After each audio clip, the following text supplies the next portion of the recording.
नमस्कार दोस्तों, मैं हूं योगेंद्र चौहान।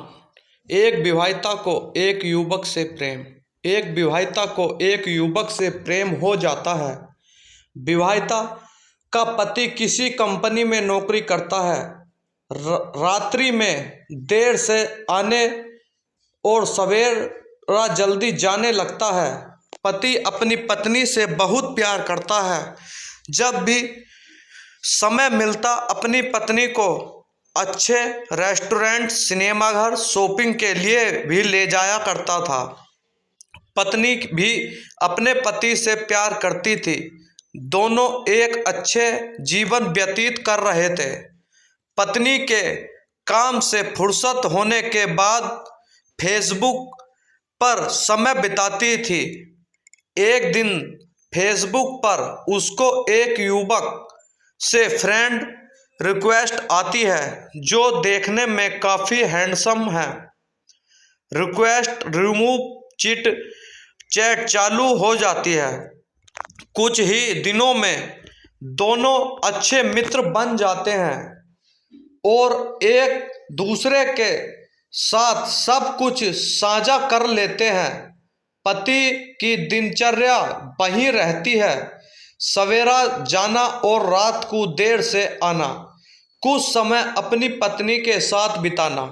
फेसबुक मित्र के साथ बातें करते करते पता ही नहीं चला कब वो अनजाने में विवाहिता को प्यार हो बैठा।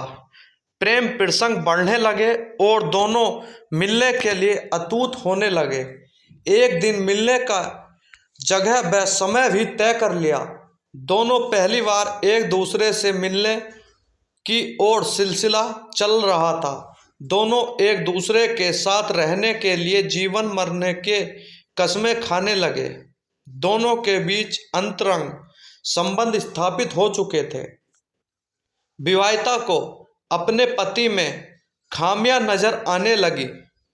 पति अभी भी अपनी पत्नी से उतना ही प्यार करता था जितना पहले करता था। एक दिन पति ने पत्नी से कहा कि मैं तुम्हें तलाक दूंगी। यह सुनकर वह पति के पैर तले की जमीन खिसकने लगी। पति ने खूब समझाया लेकिन किंतु कई कोशिशों के बाद भी उससे व्यर्थ था, क्योंकि पत्नी के दिल और दिमाग में सिर्फ फेसबुक वाला मित्र ही छाया हुआ था। पति तनाव में रहने लगा, खाना पीना छूट गया। इस घटना का असर नौकरी पर दिखने लगा। अंत में पति बेचारा बेबस लाचार सा हो गया। पत्नी ने अपने फेसबुक फ्रेंड के बारे में पति को भनक भी नहीं लगने दी। अंत में क्या हुआ दोस्तों? अंत में बीच में तलाक हो ही गया।